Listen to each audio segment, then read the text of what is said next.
வணக்கம். மெட்ராஸ் ஹைகோர்ட் ரெக்கமெண்டுக்கு எல்லோரும் கால் டிக்கெட் வந்து டவுன்லோட் பண்ணியிருப்பீங்க. ஸோ நமக்கு வந்து பார்த்திங்கன்னா இன்னும் ஒரு 8 நாள் தான் இருக்குது. ஸோ இந்த 8 நாளில் வந்து என்ன படித்தா எப்படி தயாரானா ஓரளவு நம்ம வந்து வெற்றி பெற முடியும் அப்படிங்கிறது தான் இன்றைய காணொலி வாயிலாக நம்ம தெரிஞ்சுக்கொள்ள போகிறோம். நீங்கள் முதல் தடவை நம்ம சேனலை பார்க்குறவராக இருந்தால் மறக்காமல் சப்ஸ்கிரைப் பண்ணிட்டு கண்டினியூ பண்ணுங்கள். அதாவது நமக்கு வந்து பார்த்திங்கன்னா முதல்ல பேசிக்காக வந்து எக்ஸாம் பேட்டர்னை பற்றி ஒரு ஐடியா வச்சுக்கணும். சரிங்களா? இப்போ நமக்கு வந்து ஓஎம்ஆர் சீட்டில் நடத்துகிறாங்க. சரி, எல்லாருக்கும் தெரிஞ்சுக்கணும். ஓஎம்ஆர் நடத்துகிறாங்க. டைம் வந்து பார்த்திங்கன்னா 1.5 மணி நேரம். சரிங்களா? 10 to 12 வரைக்கும் நடக்கலாம். சரிங்களா? கால்டிக்கில் போட்டிருப்பாங்க, அதை செக் பண்ணிக்கோங்க. நமக்கு வந்து மொத்த டூரேஷன் வந்து 1.5 மணி நேரம். ஓகேவா? இப்போ வந்து பார்த்திங்கன்னா இதில் 2 பார்ட்டு கொடுத்துருக்காங்க. மொத்தம் வந்து 125 கொஸ்டின்ஸு. அதில் பார்ட் ஏ வந்து பார்த்தீங்கன்னா தமிழ். சரிங்களா? தமிழ் எலிஜிபிலிட்டி டெஸ்ட்டு மொத்தம் 50 கொஸ்டின். 50 கொஸ்டினுக்கு நீங்கள் 20 கொஸ்டின் ரைட்டாக இருந்தால் தான் மற்ற பார்ட்லாம் திருத்துவாங்க. சரிங்களா? இது ஒரு ஸ்மால் பாஸ் எலிஜிபிலிட்டி மாதிரி. சரிங்களா? 50க்கு நீங்கள் 20க்கு மேலே எடுக்கணும். சரிங்களா? 20க்கு மேலே. அதே போல் பார்ட் பியில் வந்து பார்த்தீங்கன்னா அது 75க்கு 30க்கு மேலே இருக்கணும். இது வந்து பார்த்தீங்கன்னா ஜஸ்ட் வந்து பாஸ் மார்க்கை வச்சுருக்காங்க. ஆனால் ரேங்கிங் லிஸ்ட்டுக்கு போகும்போது இந்த கட் ஆஃப் வந்து வேரி ஆகும். ஓகே, இப்போ வந்து பார்த்தீங்கன்னா நமக்கு ப்ராப்பராக வந்து பார்ட் ஏ பார்ட் பி வந்து இதுதான் வந்து கொஸ்டின் தெரிஞ்சு போச்சு. இப்போ நீங்கள் இன்னொரு விஷயம் வந்து எல்லாரும் தெரிஞ்சுக்கணும். இந்த நம்ம ரேங்கிங் லிஸ்ட் கொண்டு போகிறாங்க பார்த்தீங்களா? அதாவது இதில் மார்க் வச்சு நெக்ஸ்ட் லெவல், அதாவது ஸ்கில் டெஸ்ட்டாக இருக்கட்டும், இல்லை நெக்ஸ்ட் லெவல் இன்டர்வியூ போகிறதா இருக்கட்டும், அதுக்கு வந்து எந்த மார்க்கு மட்டும் பார்ப்பாங்க அப்படின்னா இந்த பார்ட் பி மார்க்கு மட்டும்தான் பார்ப்பாங்க. தமிழில் வந்து நீங்கள் 50க்கு 50 எடுத்தாலும் 50க்கு 21 எடுத்தாலுமே கன்சிடர் பண்ணிக்க மாட்டாங்க.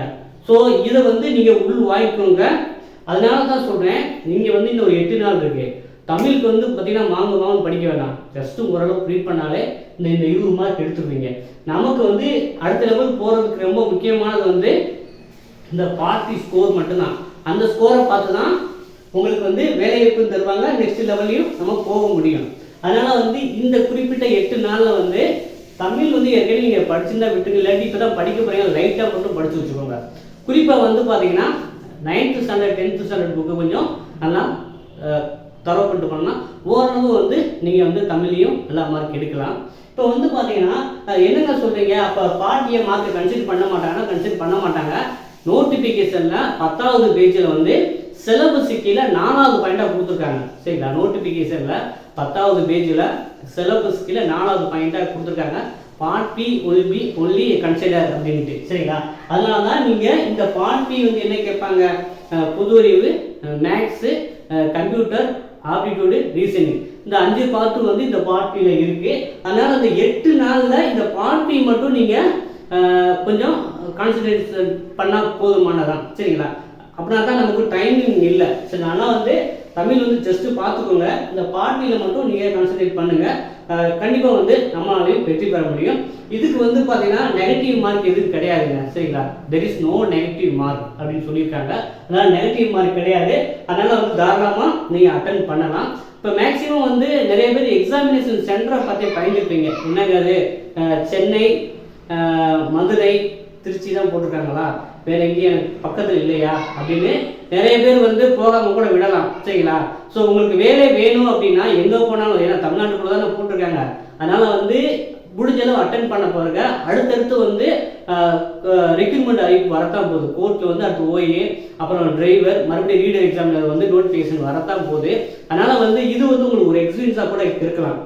சரிங்களா? அதனால் வந்து எக்ஸாம் சென்டர் தூரமாக போட்டிருக்காங்களே அப்படின்னு போகாமல் இருந்துடாங்க. போய் வந்து உங்களுடைய எஃபோர்ட்டை வந்து உங்களுடைய நீங்கள் எந்த அளவில் இருக்கீங்க அப்படிங்கிறதாச்சும் தெரிஞ்சுட்டு வரலாம். ஸோ அதுக்கு அந்த ஒரு காரணத்துக்குனாச்சும் எல்லோரும் தவறாமல் எக்ஸாம் போய் அட்டன் பண்ணுங்கள். சரிங்களா? இன்னும் ஒரு 8 நாள் தான் இருக்குது. இந்திய நாளை சேர்த்தா இன்னும் 8 நாள் தான் இருக்குது.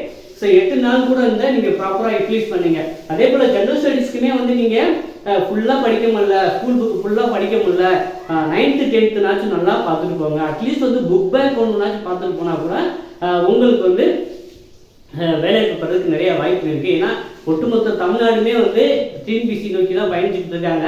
நீங்கள் இதுக்கு கொஞ்சம் எஃபோர்ட் போட்டால் நீங்களும் இந்த வேலைவாய்ப்பை பெறதுக்கு வாய்ப்பு இருக்குது. மறுபடியும் வந்து இப்போ கீழமை நீதிமன்றங்களில் வேலைவாய்ப்புக்கான அறிவிப்பு வரத்தான் போகுது. ஸோ அதை கொஞ்சம் உள்வாங்கிட்டு இந்த எக்ஸாம் வந்து அட்டன் பண்ணுங்கள்.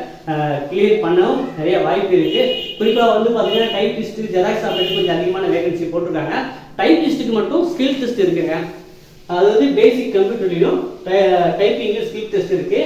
அந்த டைப்பிங் ஸ்கில் டெஸ்ட்டுக்கு வந்து பார்த்தீங்கன்னா தமிழ் பாட்டு வந்து MCL பாரதி அப்படின்னு கொடுத்துருக்காங்க. அது கொஞ்சம் டைப்பிங் போகிறவங்க வந்து வச்சுக்கோங்க. மற்றபடி வந்து மற்ற எல்லாருக்குமே வந்து xerox operator, KCA, telephone operator அவங்களுக்கு எல்லாமே அடுத்து இந்த ரிட்டனில் நீங்கள் கிளியர் பண்ணிட்டீங்கன்னா பேஸ்ட் அந்த கட்டாக வச்சுட்டு 1:3 1:2 அடிப்படையில் வந்து டேரெக்டாக வந்து இந்த வைவா வைஸ் வந்துடுவீங்க. ஸோ வைவாஸ் இன்டர்வியூ தான் வித் சர்டிஃபிகேட் வெரிஃபிகேஷனோட இருக்கும். ஸோ இந்த கேட்டகரிக்கு நீங்கள் வந்துடுவீங்க. ஸோ டைப்பிங் மட்டும்தான் இந்த ஸ்கில் டெஸ்ட் இருக்குது. அதனால் வந்து இந்த காணொலி உங்களுக்கு ஓரளவுனாச்சும் பயனுள்ளதாக இருக்கும் அப்படின்னு நம்புகிறேன். ஸோ இந்த வீடியோ பிடிச்சினா மறக்காமல் லைக் பண்ணுங்கள். புதுசாக பார்க்குறவங்க மறக்காமல் சப்ஸ்கிரைப் பண்ணிச்சுங்க. உங்கள் நண்பருக்கு யாருக்குன்னு தேவை அவங்களுக்கு ஷேர் பண்ணுங்கள். ஸோ இது சொந்தமாக வந்து நிறைய காணொலிகள் வந்து எப்படி கேட்பாங்க அடிப்படையில் நம்ம சேனல் வரத்தான் போகுது. அதனால் புதுசாக பார்க்குறவங்க மறக்காமல் சப்ஸ்கிரைப் பண்ணி வச்சுக்கோங்க. அதே போல் வந்து ஸ்டடி மெட்டீரியல் ஒன்றுமே இல்லை, ஏதாவது டெஸ்ட் வச்சு ஸ்டடி மெட்டீரியல் ப்ரொவைட் பண்ணால் நல்லா ஃபீல் பண்ணிங்கன்னா நம்ம ஸ்டடி மெட்டீரியல் எல்லாமே ப்ரொவைட் பண்ணுறோம். வேணுங்கிறவங்க இந்த டிஸ்பிளே வாட்ஸ்அப் சாட் பண்ணி படிக்க ஆரம்பிக்கலாம்.